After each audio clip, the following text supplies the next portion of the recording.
What's going on YouTube? It's Texans Takeover here, back with another video. Today's video, we have another Houston Texans 7-round mock draft. The last time we did this would have been April 12th. You're seeing this probably on the 14th, so 10 days or 9 days away from the NFL draft. We're getting closer and closer. I'm so excited. I hope y'all are excited for the draft too. It's really fun times as a Houston Texans fan, because, these are going to be the low-value contract guys that um, allow you to pay CJ Stroud, allow you to pay Will Anderson. If you do want to pay CJ Stroud, that's going to depend on his production next year, but it's fun times. I'm not going to get into a whole spiel that I did in the last mock draft, but we'll just begin here at pick number 1 with the Raiders going with Mendoza, Vega at 17, Kate McDonald all the way up at 22, Keldrick Falk, Blake Miller there. But here at 28, trade down camp could potentially be there. I don't think the Seahawks are a team that move. And I traded down in my last video, so I'm just going to stick and pick here in this one. So here at 28, I know Caden Proctor is available. I don't know if that's realistic. If he's there at 28, by all means, go ahead and select him. But I haven't done this in a while, and that is going with Max Iheanachor out of Arizona State. I think this is a guy that could develop behind Braden Smith, Trent Brown, and just be a very solid right tackle for the years to come in the future. Got really good feet. Feet you can't teach is the name of the game for Iheanachor. Really, really like him as a player, and I think he found his role at right tackle. I think he's an exceptional player, and I think he will carve out a role in the NFL. You just got to give him a year or two to develop. And he's only 22 and a half. He'll be 23 at the beginning of this season, but 23, and then he's ready to play by 25. You got 9 years of good tackle production from Iheanachor if he's ready at that point. So at pick 28, I'm going to go with him there, and I think he could be an instant contributor, along that offensive line. But after going with Iheanachor, 10 trades. People really want this pick. I don't know who's available for them to Denzel Boston, so it's a team that needs a receiver maybe. And we'll move with the Chiefs, see if they want. I mean, they're giving me 109. I'm going to take 109. And we move down 2 spots, and they wanted Zion Young, which is fair. Browns go with Denzel Boston. Who'd they go with in the first? They went with Avion Terrell, and they went with Carnell Tate. So 2 receivers for Shador to throw to. But here at 40, I think it's perfect the way this panned out. And I'm also going to try to make a move with that pick that I got. 45 could be a good spot. We'll see if that goes through. Please, please. There we go. So we move up to 45. And here at 40, I am going to go with the 37th ranked player on the board. One of my personal favorite fits for Houston. Highest probability score on the HoustonStrikesons.com draft tracker that I created. So go check that out. Go have some fun with it. See who might be a good fit for the Texans based on their previous years and their criterias. But Christen Miller, captain, top 30 visit, all that good stuff. Really good player. Really good run defender, and I think does have pass rush upside because of that quick first step that they note here. I think he's a really good player. Low man always wins is the name of the game for Christen Miller, as I talked about in my big board video. So selection here at pick number 40 is going to be Christen Miller out of Georgia. I wouldn't be mad if it was at 28 either. But here at 45, the draft board does fall perfectly for me. We go with tackle. I'm going to go with guard here, and I'm going to go with Chase Bisontis out of A&M. I'm liking the pick more and more every day, to be honest. Just an exciting player with exciting potential, and the opportunity to just sit behind Wyatt Teller and learn from him, I think can make him better in the run game, but already one of the best pass protectors in this class, and I think could be one of the better pass protecting guards in the league. As soon as he steps foot into it, just got really, really good hands. I know people say he uses his arms too much, but I mean, it's his best attribute. Where are you going to ask him to not use his arms when he's able to just pull guys down and take them out the play completely? So I really like him as a prospect. I really like him as a player. I think we should be excited if we draft him. I know the hesitation just because of what's his name, Kenyon Green, but he's not a similar player at all. So I just don't like the discourse. Ohio State never had a good quarterback until C.J. Stroud came in the league. So, there's that. But Chase Bisontis is a really good player, one of the best pass protecting guards in the class. My 26th ranked overall player.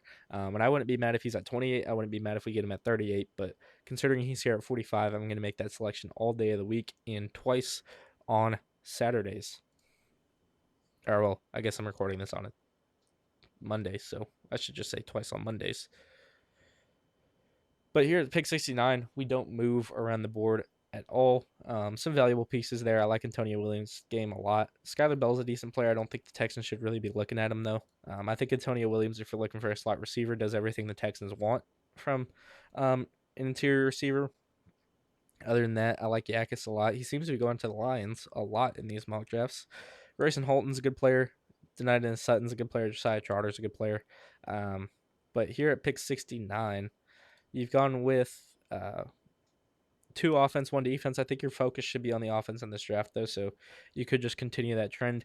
I'm going to move back slightly. I think 75 to the Dolphins. I really like Dolphins picks, but they don't really have anything for me. Maybe 76 and 99. 121 is nice, and then like 216. So we'll try to do this with the Steelers, and that's what they accept. Move down 7 spots and pick up 121. I don't mind at all. I mean, Derrick Moore falls to 76. You can't really ask me to not select him here. Edge 3 is still a need.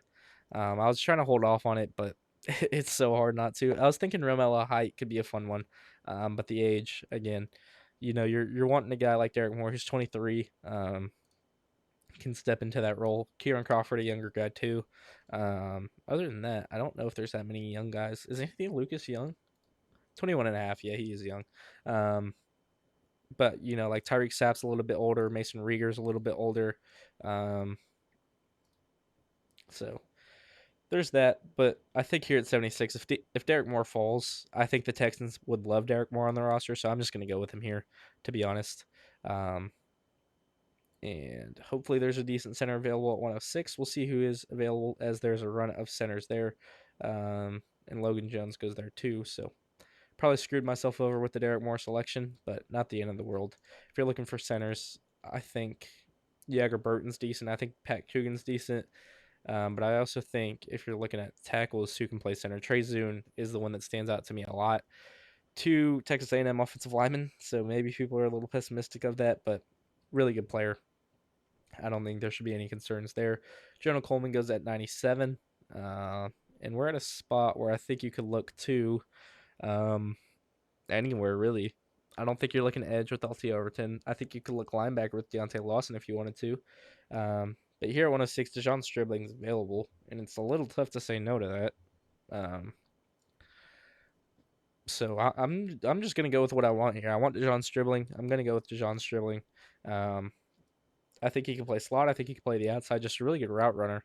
It's got elite athleticism for his size. Ran a 4.36, was it? At the combine. So yeah, he's got speed, and he's got speed for days. So DeJon Stribling's going to be the pick there. I could see if he goes in day 3 or day 2, or sorry, not day 3, and day 2, maybe even early day 2. Here at 121, I was going to go with Jalen Kilgore, but he just got selected there. So there's that. When would Zune get picked? He is 143 ranked. So we're going to give up. Yeah, we'll do that with the Jags. They get 216, whatever, take it. And here at 121, we are going to go with a fun player, in my opinion. And where did he go? Oh, I was looking for Jalen Kilgore. I'm stupid. I just talked myself into him being available for some reason. You already went with wide receiver, so that's not necessarily a need. You could look to tight end here, and I think that's exactly what I'm going to do.